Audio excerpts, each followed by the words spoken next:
Gálatas capítulo 4, versículo 4. Vindo, porém, à plenitude do tempo, Deus enviou seu Filho, nascido de mulher, nascido sob a lei. O apóstolo Paulo, no livro de Gálatas, falando sobre a primeira vinda de Jesus Cristo, ele disse que esse evento, que foi certamente o evento mais aguardado da igreja ao longo das eras e até hoje é aguardado, não a primeira vinda, mas a segunda vinda, o apóstolo Paulo chamou esse momento solene de a plenitude do tempo. Era o tempo mais importante, o tempo mais propício e oportuno para o cumprimento dessa profecia. Deus, eu digo, no seu calendário profético, onde absolutamente nada se cumpre fora dos propósitos dele, já havia predeterminado o momento exato no qual o seu filho viria a esse mundo cumprir as profecias que diziam que ele viria, encarnaria em uma mulher e salvaria a humanidade. E o apóstolo Paulo chamou esse momento de plenitude do tempo. Eu gostaria nesse momento de iniciar o estudo fazendo a leitura para vocês de uma narrativa que é uma das narrativas que mais impressionou a minha vida de tudo aquilo que eu já li, falando sobre o primeiro advento de Jesus Cristo. Eu não coloquei o texto, como os outros nós vamos compartilhar com vocês ali nos slides, porque eu quero que vocês meditem nas palavras desses... É um parágrafo e meio praticamente. Prestem muita atenção. O texto se encontra no livro Grande Conflito, na página 314. E a descrição dada é exatamente do momento em que aquela criança estava sendo gerada por Maria. Vocês sabem todas as circunstâncias. E a serva do Senhor, inspirada por Deus, dá para sua igreja um panorama do que acontecia nesse momento. Um anjo visita a terra a fim de ver quais os que se acham preparados para receber a Jesus. Ela disse que no momento em que Maria estava gerando ao nosso Salvador, um anjo veio do céu.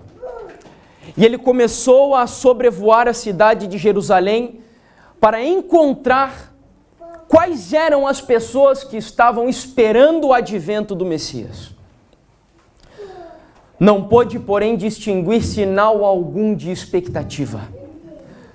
Não houve voz alguma de louvor e triunfo, anunciando que o tempo da vinda do Messias está às portas. O anjo para por algum tempo sobre a cidade escolhida e o templo onde a presença divina tinha sido manifestada durante séculos.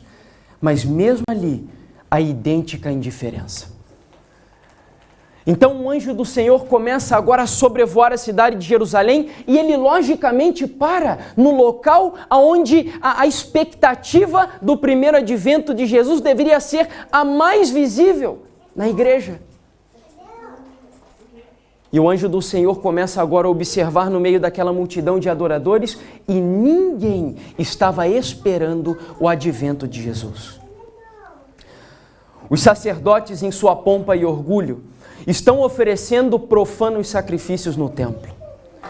Os fariseus estão em altas vozes discursando ao povo ou fazendo jactanciosas orações nas esquinas das ruas. Nos palácios dos reis, nas assembleias dos filósofos, nas escolas dos rabis, todos, de igual maneira, se acham inconscientes do maravilhoso fato que encheu todo o céu de alegria e louvor. O fato de que o Redentor dos homens está prestes a aparecer na terra. E agora preste muita atenção como ela encerra essa passagem. Evidência alguma há de que Cristo seja esperado. E nenhum preparativo para o príncipe da vida. Com espanto está o mensageiro celestial, prestes a voltar para o céu com essa desonrosa notícia. Imagine que cena assustadora e quase inacreditável. Nós estamos falando aqui, meus irmãos, de um povo que durante 4.000 anos esperava o advento de Jesus Cristo.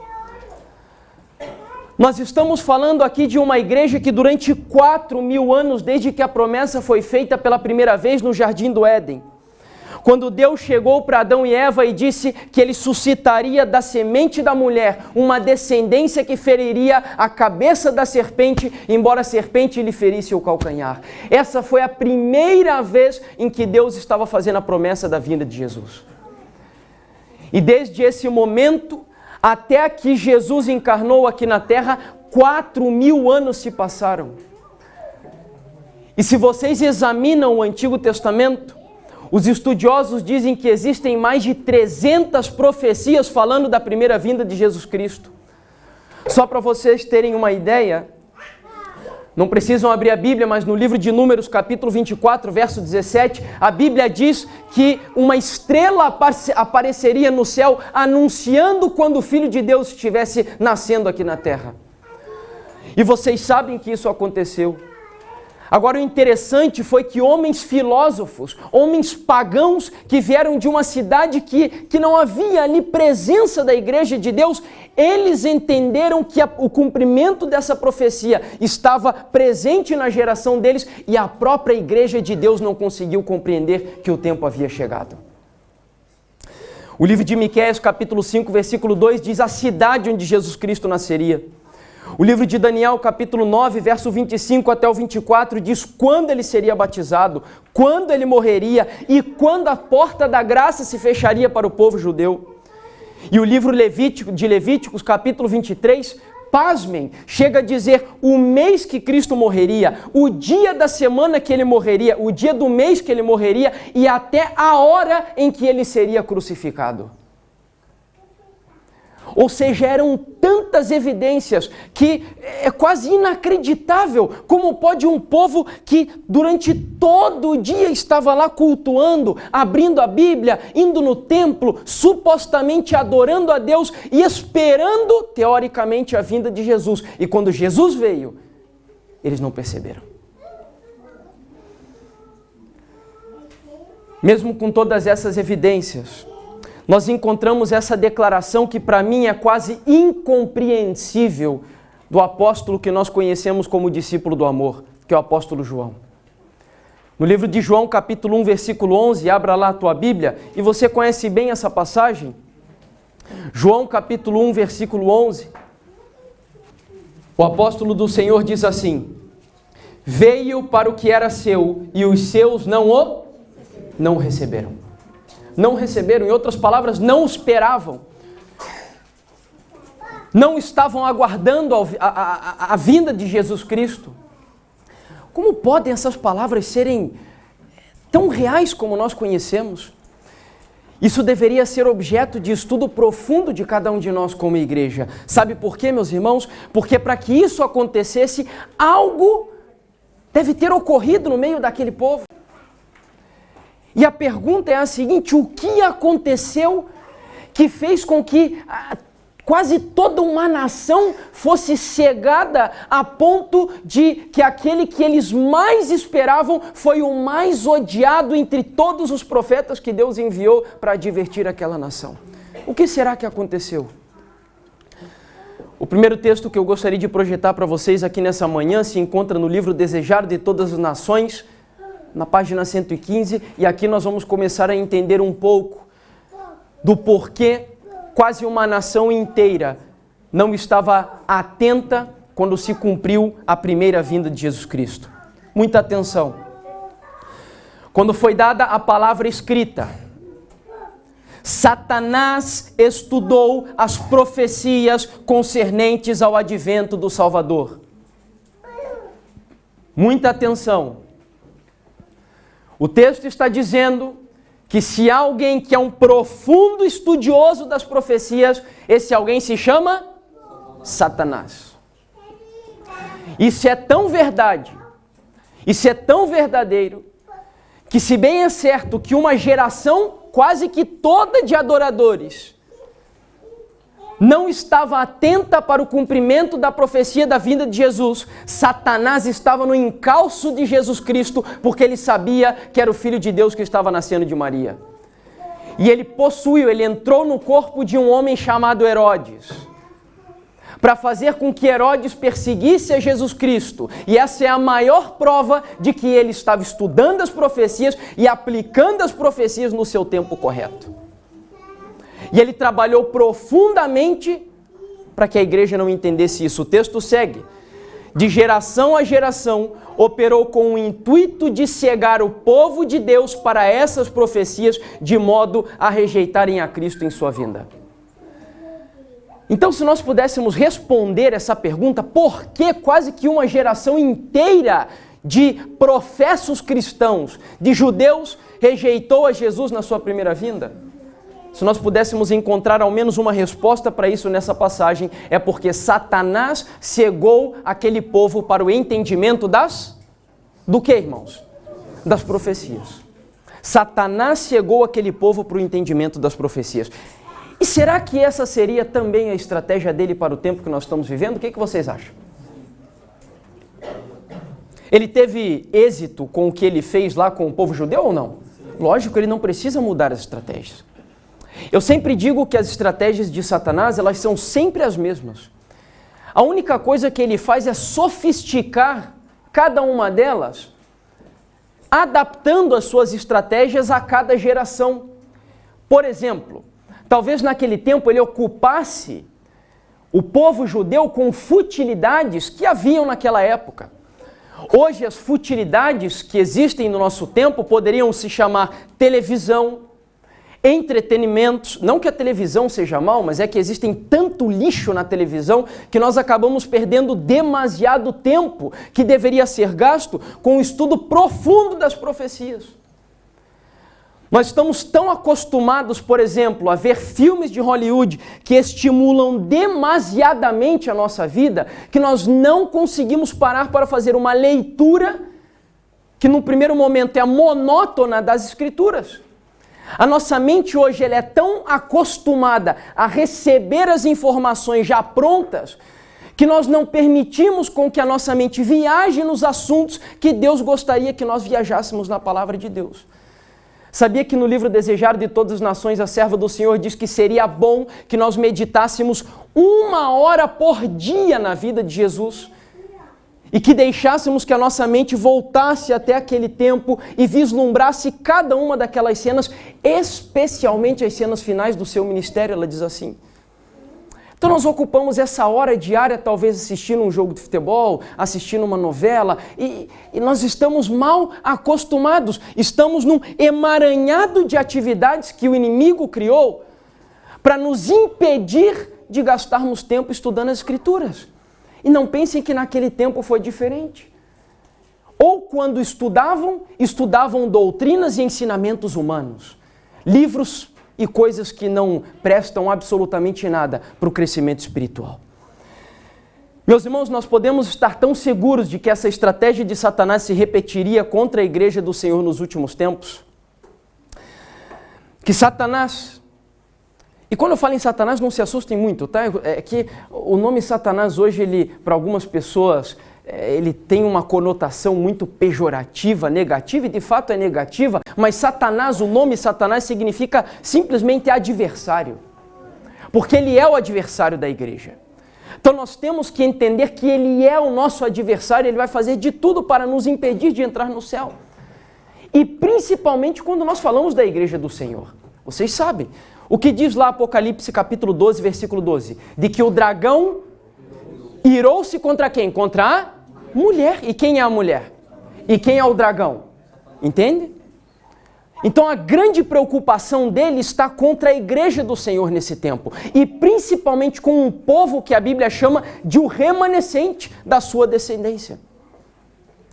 Então ele, sabendo que as profecias são tão importantes para a igreja de Deus hoje, ele tentou desesperadamente matar Daniel e João, que são os 2 grandes profetas de Deus para a igreja no tempo que nós estamos vivendo.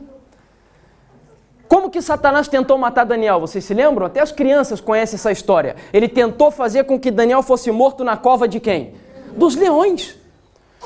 Então ele sabia que Deus ia usar o profeta Daniel para instruir a igreja de Deus nos últimos dias. O que ele fez? Eu vou ter que acabar com a vida desse jovem. Eu vou ter que matar esse cara antes que ele se torne uma arma poderosa para instruir a igreja de Deus. Não bastasse isso, chegou o tempo de João. Vocês sabem que o livro de Daniel e Apocalipse são os 2 livros mais importantes para a igreja do Senhor hoje. E como ele sabia que João seria usado por Deus para uma obra especial, sabe o que ele fez com João? Ele entrou dentro do corpo do imperador Domiciano, que era o imperador do Império Romano na época de João. E ele instigou Domiciano a pegar João e enfiar João dentro de uma caldeira com óleo fervendo. Ele queria matar João de todo jeito. Era o último profeta, era o último apóstolo do Senhor que ainda estava vivo. E ele queria acabar com a vida de João, porque ele sabia que Deus tinha um propósito na vida de João. E aí o imperador foi e colocou João dentro da caldeira fervendo, meus queridos. E sabe o que aconteceu? Absolutamente nada. O mesmo Deus Todo-Poderoso que livrou Daniel na cova dos leões, livrou também João dentro daquela caldeira fervendo. Amém? Amém. Por quê? Porque Deus tinha um plano especial na vida desses homens em escrever livros que iriam instruir a sua igreja no momento mais importante da história desse mundo. E quando Satanás pensava que ele tinha vencido João, porque embora ele não tivesse conseguido matar o discípulo do Senhor, sabe o que ele fez? Eu vou fazer o seguinte então, eu vou exilar esse velho caquético lá na ilha de Patmos e ele não vai poder mais influenciar nenhuma pessoa. Mal sabia Satanás que lá naquela ilha sozinho, João ia escrever o livro mais poderoso de todos os tempos e que ia influenciar não apenas as pessoas do tempo dele, mas a igreja de Deus de todas as eras da história da humanidade. Naquela ilha sozinho. E é por isso que o livro de Apocalipse começa com aquelas palavras impressionantes. A revelação de Jesus Cristo, a qual Deus lhe deu para revelar aos seus servos as coisas que em breve devem acontecer. O livro de Apocalipse nada mais é do que a revelação mais poderosa do caráter do nosso Senhor Jesus. Não é revelação de besta, de chifre, tudo isso está lá também. Mas o objetivo das profecias é revelar para a sua igreja, com profundidade, o caráter do nosso Senhor Jesus Cristo. O livro Grande Conflito, páginas 341 até a 342, vai ampliar um pouquinho disso que eu acabei de dizer para vocês. Muita atenção novamente nesse texto, queridos. Olha que coisa bela e preocupante. Foram reveladas a João cenas de profundo e palpitante interesse na experiência da igreja. Viu ele, João, a posição, os perigos, os conflitos e o livramento final do povo de Deus. Ele registra as mensagens finais que devem amadurecer a seara da terra, sejam os molhos para o celeiro celeste ou os feixes para a destruição, para os fogos da destruição. Assuntos de vasta importância lhe foram desvendados, especialmente para a última. E quem é a última igreja? Quando nós falamos da igreja adventista, nós não cremos que a igreja adventista é a única que salva. Nós acreditamos que a salvação está presente em todas as igrejas, afinal de contas, nós somos salvos pelo nome do Senhor Jesus Cristo. Mas a igreja adventista tem uma diferença em relação a todas as outras igrejas, porque essa igreja foi levantada por Deus com uma mensagem diferente de todas as outras igrejas que existem no planeta Terra. Essa igreja Deus levantou para dar uma mensagem especial ao mundo. E é por isso que eu perguntei ontem para vocês qual é a mensagem mais importante que nós como igreja temos para dar ao mundo hoje. E de verdade que me entristece, irmãos. Eu estava orando ontem à noite e hoje também pela manhã quando eu acordei. Meu coração se entristece muito quando eu olho para a nossa igreja. Eu sempre faço essas perguntas por onde eu tenho ido pregar. E nós não conhecemos mais a nossa mensagem. Tristemente, nós não temos mais entendido qual é a nossa missão e a nossa relevância no tempo que nós estamos vivendo, quando tantas coisas importantes estão acontecendo no mundo. O texto segue. Assuntos de vasta importância foram desvendados especialmente para a última igreja. a fim de que os que volvessem do erro para a verdade pudessem ser instruídos em relação aos perigos e conflitos que diante deles estariam. Ninguém necessita estar em trevas no que respeita àquilo que está para vir ou acontecer no planeta Terra. Termina a passagem. Por que, pois, olha a pergunta agora, se ninguém precisa estar em trevas para as coisas que estão por acontecer, olha a pergunta, por que esta dilatada, esta grande ignorância com respeito a uma parte importante das Sagradas Escrituras? Por que esta relutância geral em pesquisar-lhe os seus ensinos? Agora veja, olha a resposta. É o resultado de um esforço estudado do príncipe das trevas para esconder dos homens o que revela os seus enganos. Por esta razão, Cristo, o revelador, prevendo a luta que seria ferida contra o estudo do Apocalipse, pronunciou uma bênção sobre os que lessem, ouvissem e observassem as palavras da profecia. Amém? Você quer ser abençoado por Deus? Diz amém, então. Amém. Se você quer ser abençoado por Deus, então nós precisamos estudar as profecias. Porque o livro de Apocalipse tem uma bênção especial para aqueles que leem, ouvem e praticam os ensinamentos desse livro. Lembra do que eu falei ontem para vocês? Como nós estamos hoje aqui no maior número, eu quero repetir para que isso fique gravado em todos. Nós muitas vezes vamos à igreja buscando uma experiência sentimental. Nós temos muitas vezes ido à igreja para buscar um relacionamento subjetivo e existencialista com Deus, esperando que eu me arrepie em algum momento do culto, esperando que lágrimas caiam dos meus olhos em algum momento do culto. Nós temos sido muito acostumados com sentimentalismo, emocionalismo no tempo que nós estamos vivendo, mas a Bíblia diz em João capítulo 17, Pai, é uma oração de Jesus, santifica-os na verdade, a tua palavra é a verdade. Então, para que haja santidade na igreja, para que haja mudança no caráter da igreja, para que haja preparação para a vinda de Jesus, é necessário que haja estudo da palavra de Deus. Do contrário, não há santificação, não há regeneração, não há novo nascimento. Não há, irmãos. Eu digo isso com segurança para vocês. E fica um conselho. Eu não sei, à tarde vocês têm aqui a programação do Quebrando o Silêncio, mas ainda vão ter mais um pedaço do sábado depois. Um desafio eu quero fazer para você. Leia o capítulo 27 do livro Grande Conflito. Capítulo 27 do livro Grande Conflito. O que esse capítulo fala? Sobre os verdadeiros e os falsos reavivamentos na igreja nos últimos dias. Então você vai entender. Porque hoje se fala muito sobre isso, sobre estar avivado, sobre reavivamento, sobre voltar ao primeiro amor, mas nós temos que entender como isso acontecerá. Então estude lá esse capítulo que é extremamente importante. E eu trouxe aqui uma frase que eu acho que ela está muito enquadrada no que nós estamos tentando passar aqui para vocês. Essa frase se encontra num livro muito famoso chamado Sun Tzu, A Arte da Guerra. Eu não sei, alguém já leu esse livro aqui?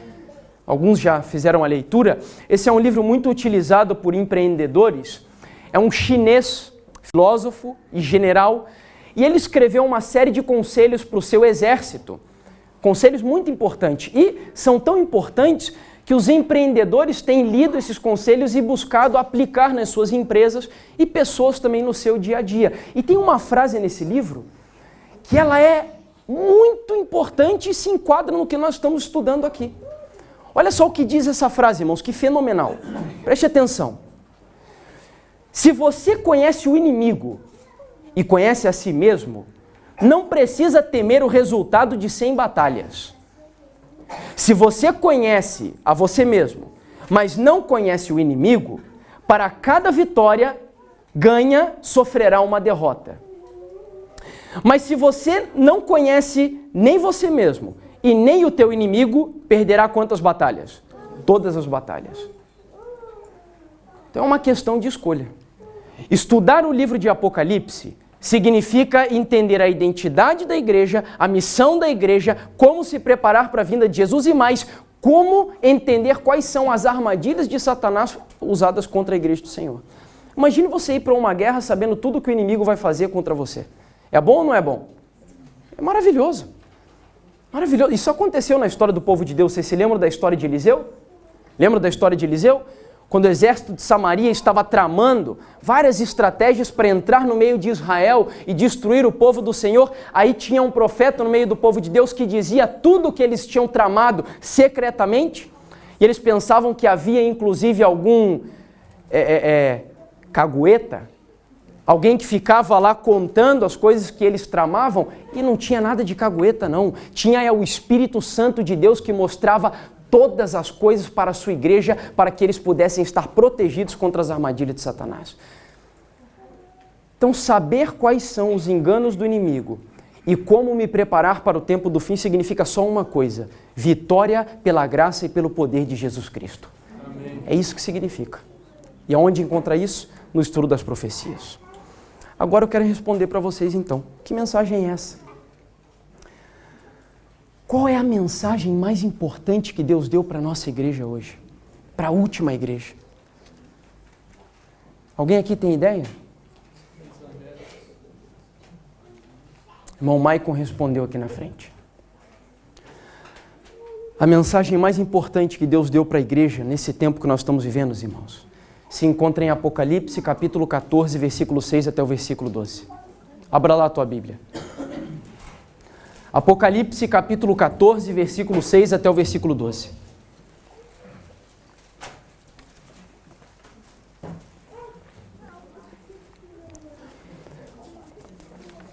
Apocalipse, capítulo 14, verso 6 até o 12.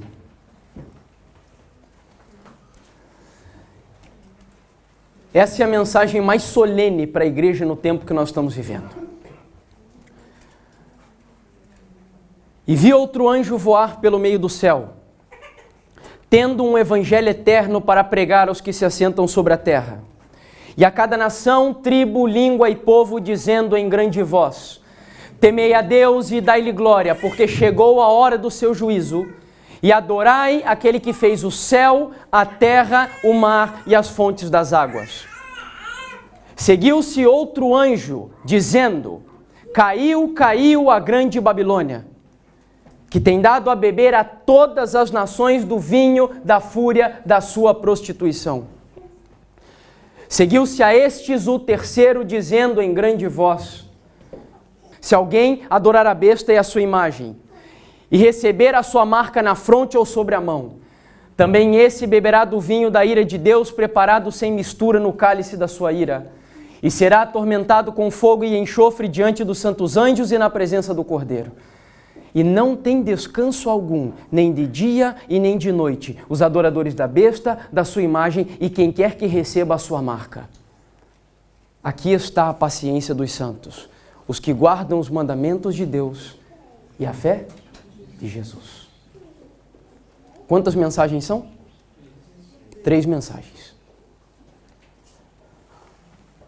Essas mensagens são as mensagens mais importantes da igreja hoje. Ensinar o povo a temer a Deus, ensinar ao povo o juízo de Deus, ensinar ao povo o que significa a verdadeira adoração a Deus, ensinar ao povo quem é a Babilônia, o que é o vinho de Babilônia, quem é a besta, o que é a marca da besta, o que é a imagem da besta, como se livrar do culto à besta e mais, que é o maior desafio na mensagem de hoje. A mensagem do terceiro anjo, que é a mensagem mais importante que está aí, que eu vou mostrar aqui para vocês agora, ela ameaça a todos os adoradores da besta, da sua marca e da sua imagem com a ira de Deus. E falar em ira de Deus hoje não é nada politicamente correto. Nada politicamente correto. E é por isso que nós não estamos sendo perseguidos. Por quê? Porque infelizmente nós temos tentado adaptar a nossa pregação para satisfazer os ouvidos dessa geração, que é uma geração depravada, prostituta, imoral e que não sente necessidade de salvação em Jesus Cristo. E é por isso que a mensagem é dura. Por quê? Porque essa mensagem é o desespero final de um Deus que está vendo que essa geração está caminhando rumo ao precipício. E no primeiro convite que ele fez, as pessoas não aceitaram, que é a mensagem do primeiro anjo. E no segundo convite que ele fez, ele viu que as pessoas não aceitaram. E no terceiro convite que ele faz, vem agora a atitude daquele pai que está vendo que o seu filho está se perdendo e ele diz: filho, se você seguir nesse caminho, eu não vou permitir mais que você entre em casa. Ele parte para a ameaça. E é exatamente o que está no conteúdo da mensagem do terceiro anjo. Algumas pessoas dizem assim: mas irmão, como é ira de Deus? Mas a Bíblia diz que Deus é amor. E acaso não é uma atitude de amor de Deus advertir o seu povo de que a ira virá antes que ela aconteça? É ou não é uma atitude de amor do Senhor? Lógico que é. O pai que ama o filho de verdade, ele repreende, ele adverte. E assim, irmãos,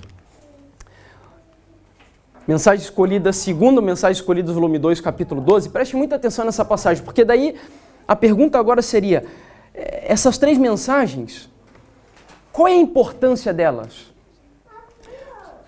Nós já sabemos que é importantíssimo para o tempo que nós estamos vivendo, mas como entendê-las hoje? Qual é a ordem delas? Qual é a importância, o grau de importância de cada uma delas? Prestem muita atenção nesse texto aqui. A primeira e a segunda mensagens foram dadas em 1843 e 1844. E estamos agora sob a proclamação de qual?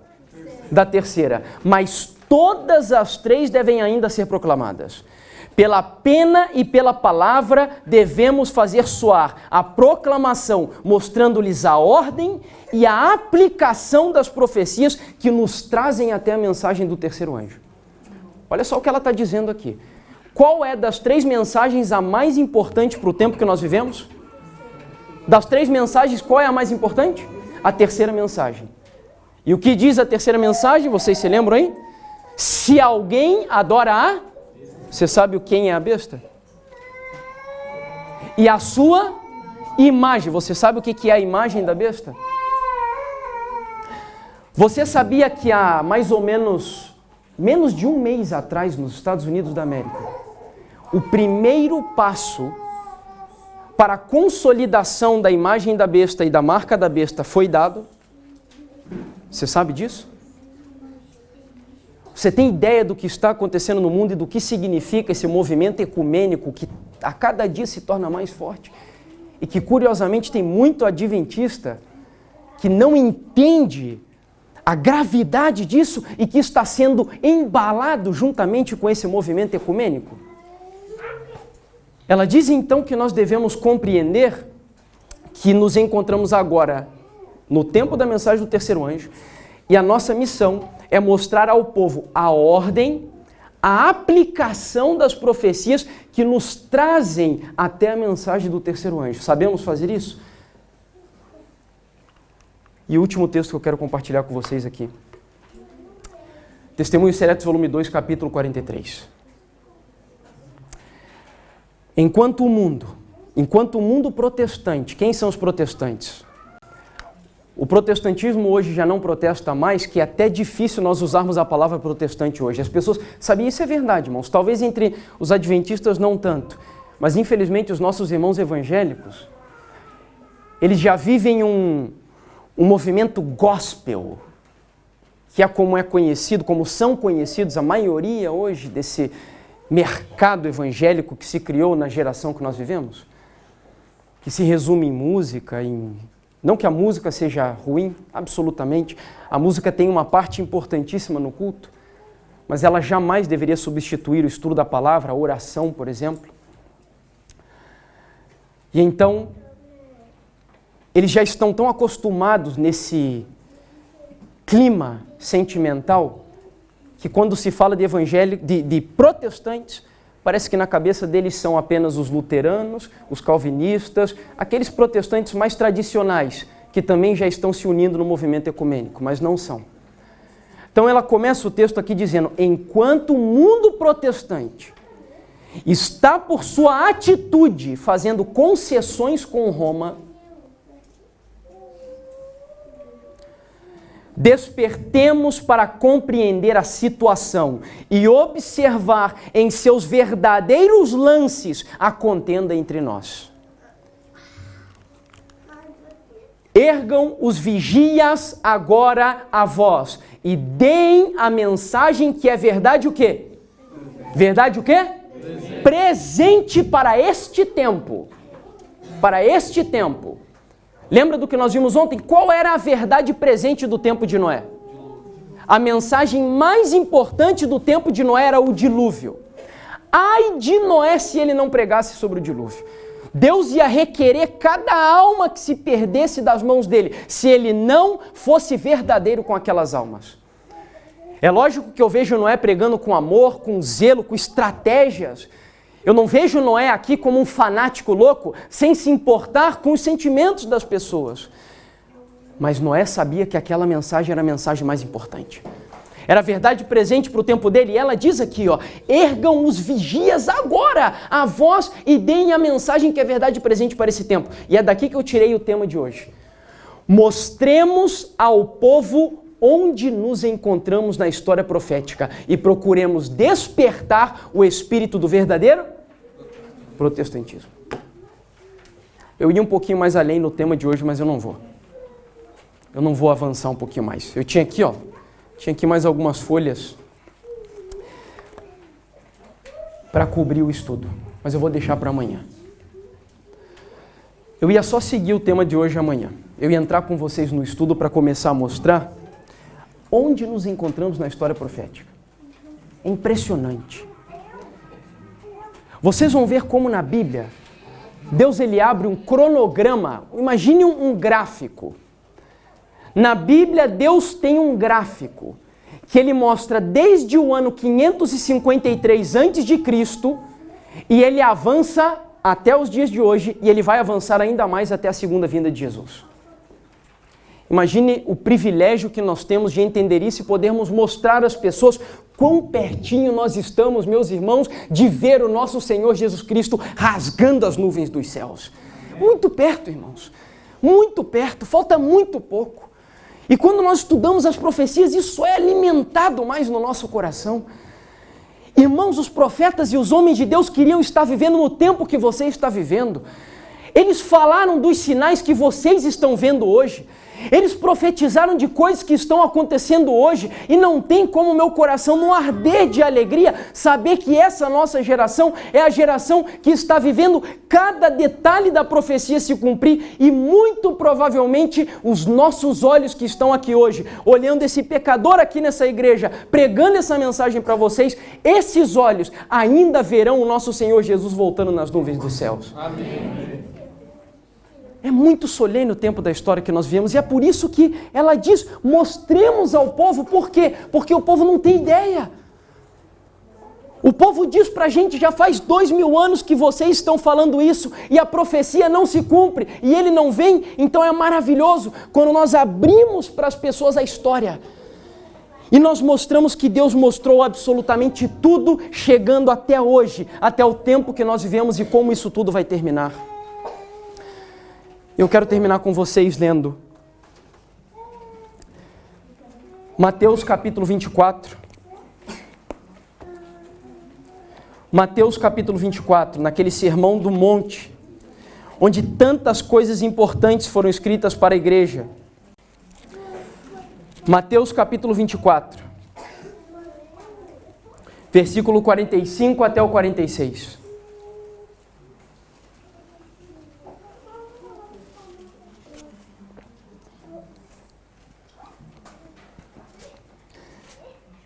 Quem é, pois, o servo fiel e prudente, a quem o Senhor confiou os seus conservos, para dar-lhes o sustento ao seu tempo? É a verdade presente. Bem-aventurado, aquele servo, ou seja, feliz, abençoado, é aquele servo a quem o seu Senhor, quando vier, achar fazendo assim. Deus deu uma bênção especial para aqueles que vão se levantar nesse tempo como atalaias de Deus e vão mostrar a essa geração o tempo da história que nós vivemos e como nos prepararmos para esse momento mais glorioso. Amanhã nós vamos seguir esse estudo.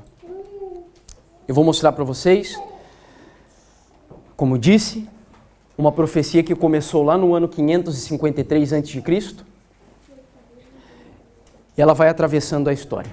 Nós vamos começar lá em Daniel e vamos terminar em Apocalipse. Meus irmãos, não adianta de absolutamente nada você vir hoje e não vir amanhã. Não adiantou de nada. Você precisa entender essa mensagem. Eu não sei se você já tem alguma programação para amanhã. Mas, se possível, se não for um caso de vida ou morte, desmarque e deixe para outro momento. E como eu disse ontem, eu não apelo dessa maneira porque eu gosto de ver a igreja cheia, embora é muito bom, muito estimulante para um pregador quando ele está pregando para uma igreja mais cheia, mas eu já estou até acostumado, preguei durante muito tempo para igrejas com 5, 6 pessoas, então eu não me importo com isso, não me importo de verdade, mas eu me importo com uma coisa, com a salvação de cada um de vocês, porque Deus colocou amor no meu coração pela nossa igreja e pelo nosso povo. Sabe, hoje eu fiz uma escolha, eu sou missionário voluntário, Deus tem me mantido, graças a Ele, com pessoas que têm apoiado o projeto com ofertas, enviam ajuda e até hoje, graças a Deus, nada faltou para mim, para minha esposa e nem para nos auxiliar ali no projeto. Mas essa foi uma escolha que eu tive que fazer. E essa escolha que eu fiz, ela foi por uma razão apenas. Por entender o tempo que nós vivemos. Eu tomei uma decisão de ser um atalaia para ajudar a minha igreja, ajudar os meus irmãos, ajudar o meu povo a ir para o céu junto comigo e com a minha família, irmãos. E orem por mim, porque eu também não sei se eu vou para o céu. Eu sou tão pecador quanto cada um de vocês. E a única segurança que eu tenho da minha salvação é em Cristo Jesus. E é por isso que eu tomei essa decisão. E eu estou fazendo um esforço pequeno, comparado com o que Jesus fez não é nada. Eu estou vindo lá de Contenda, são quase 70 quilômetros de carro para vir aqui trazer essa mensagem para vocês. Eu conto isso, não é por vanglória, não é por isso, é só para que vocês deem um voto de confiança pelo menos. Venham aqui, porque o que nós temos para dizer para vocês é importante. Se não fosse, eu não viria de tão longe. Eu não faria esses pequenos sacrifícios que Deus tem colocado no meu coração. Venham amanhã, 7 horas da noite. Nós vamos gastar ali no máximo 1 hora, 1h10. E depois, se vocês quiserem, posso responder algumas perguntinhas também. E não se esqueçam, entra lá no canal também do YouTube, ajuda esse projeto, divulga essas mensagens, porque o povo precisa ouvir. Que Deus te abençoe poderosamente.